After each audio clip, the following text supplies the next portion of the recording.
एक भरा सी सोना मेरा वीर अपने हथी गवा बैठा। हाय लाला छोटे लाला तो हम ख्वाबां च भी आन लग गया। ओ छोटे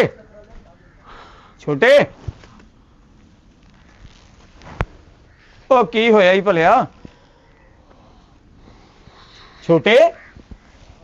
ओ मैं घर गया घर भी ताले लगे आ ओ महल्लेदारा ने दसिया तेरा भरा बड़ा परेशान आ ओ की होया ही छोटे ओए हुण ते ना मूंह लुको ओए आ वेख ओ तिना 4 दिनों दा मैं भी आया ओ ना मैं कुछ लाया ना कुछ पाया तेरियां आवाजारियां दे विच ओए ना मैं चज ना कुछ खादा वा ओ मैनू दस ते सही होया की हो छोटे ओए ना यार ओए ना रो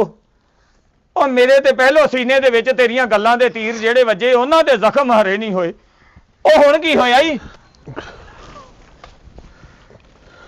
ओ की होया ई